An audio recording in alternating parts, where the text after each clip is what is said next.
What is the deal, you guys? It is Adam bringing you guys a brand new YouTube video again here today. So today we have... What up? It's GIR Grant here, master engine builder, machinist, and calibrator. And today we're going to be talking about my small block Chevy build. This is a 355 small block Chevy. It's a Gen 1 block. It's actually the newer block, so it's the one-piece rear main seal. That's better for sealing purposes and whatnot, because the other one had a couple of leaking issues on the parting lines on the rear main seal because it's a two-piece. The engine that I had built for my street truck previously. So this one, there's a multitude of upgrades to it.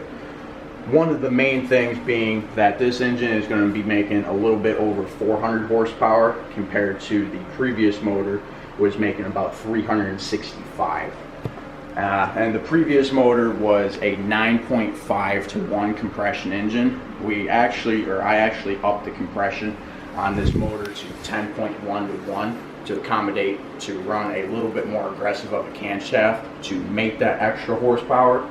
And then the next upgrade obviously being is a more aggressive camshaft. I went with more duration on the intake and exhaust side.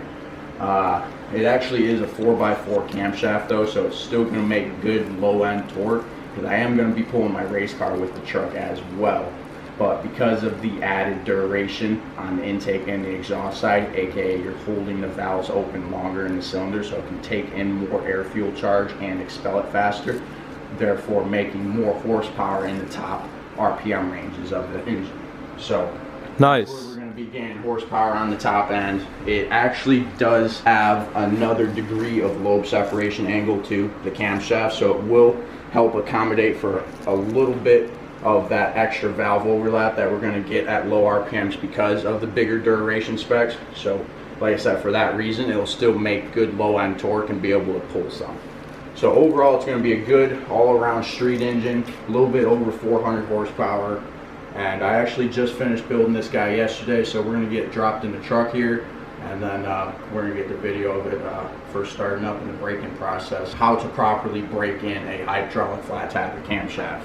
It's a little bit different than roller valve train, because roller valve train has no braking period at all because the lifters have a roller pin on them.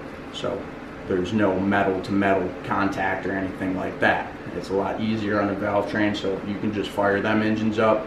And I mean, breaking in of the internal bearings on the main and rod journal still is a good idea, but with a hydraulic flat tappet camshaft specifically, you have to start the engine up, and on first fire of the motor you have to get the engine's RPMs up to around 2,000, 2,500 for the first 30 minutes of its running life. Because the hydraulic flat tappet camshaft needs to have increased amount of oiling at it when you first fire it up to properly break in the lifters on the lobes and get them in their running groove. So if that's not done properly with the correct oil in the engine too as well, we're going to be running 30 weight braking oil with a racing zinc additive in it, then you could have problems wearing down your camshaft lobes and getting shit into oil, and then it's going to get pumped through the whole oiling system, and you can have other issues like bearing failures and whatnot too. So we're going to be going over all that once it gets installed here. Should be running by the end of the day.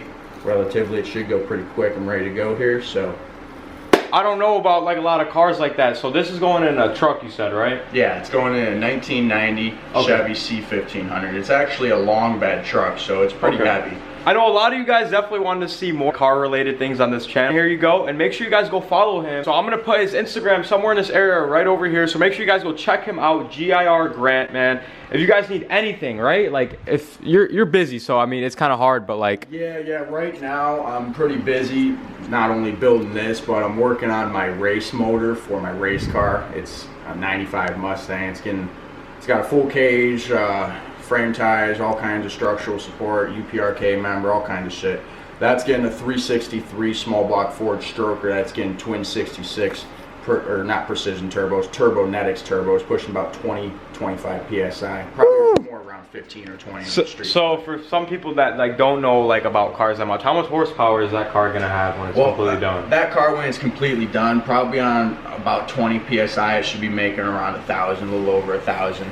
when I really start to turn it up, I'm running twins and they have a real high pressure ratio. Yeah. And this motor is going to be a full out drag motor. It's going to be a Dart SHP block, all forged internals in it. Obviously it's a 363 stroker, so I'm going with the large piston instead of the 4-inch bore. I'm actually going with a 4125 bore, so that's gaining me that extra cubic inch there. But I was going for cubic inch so that way I could spool up them twins really fast and build boost on the line to launch. This guy knows what he's talking about, man. He's smart, man. So, you know what I'm saying? Probably close to the summertime, if you guys ever need anything, like, he literally builds all this himself. Like, no one's helping him. Like, literally just him. So, if you guys need a build, builder, machinist, and calibrator. Exactly. So if you guys need like a engine build or something, I would go to this guy, man, because he definitely knows what he's talking about. He's always on the grind. Like, this is all that all he does every time I come through. Pretty much, man. I'm out here almost every single day of my life. And this guy is actually the one, every time my Cavalier broke down, this guy's the one that fixed my Cavalier every single time, bro. Man. And we had to sell it because, what was wrong with it?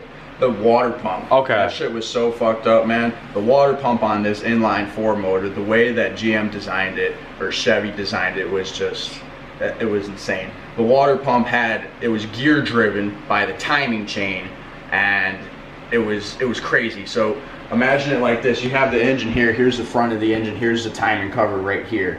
And then you would have the water pump right here, but it would face the back of the engine by the exhaust manifolds. Okay. And it would stick through a mount that would have the gear drive connected to the timing chain inside the timing chain cover. Oh. So we would basically have to pull your whole engine to get to that shit. To get it, yeah, and it seems like it damn near seemed like so.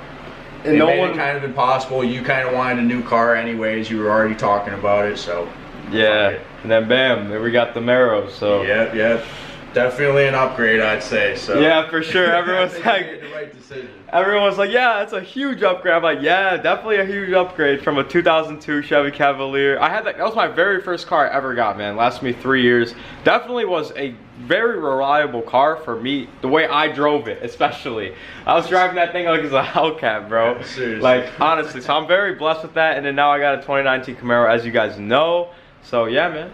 So this is going to be the end of this video. This video was shorter, but the next video is going to be the one of the startup of the truck. So next video we're going to be doing, so it's going to be the first startup of the cam and the break-in of all the parts that he put onto this. So I post a lot of my content on Instagram now. Okay. Builds that I'm doing. I post a lot of technical things too if you're into that type of stuff, like actually kind of breaking down what I'm doing to figure out these small tolerances and setting up all the geometry and stuff that would go along with building an engine of this aspect, a high performance or a racing motor. So if you like all that kind of stuff, I'm starting to post a lot of that on my Instagram. I post customer builds that I do on my Instagram too, as well as my race build that I'm going to be doing here. That's going to be the big horsepower, high profile build. So if you're into that type of stuff, go give me a follow on there. And as far as tomorrow, like he was saying, it's going to be the first startup and the break-in of this engine. Like I was saying earlier, specifically breaking in the hydraulic flat tappet camshaft in here and telling you and explaining that process and how it's done correctly. You guys heard him, so make sure you guys go check him out. Anyway, it's been Adam. Until the next video, make sure you guys leave a like, comment, subscribe. If you guys are new to this channel, been Adam. Until the next one, peace.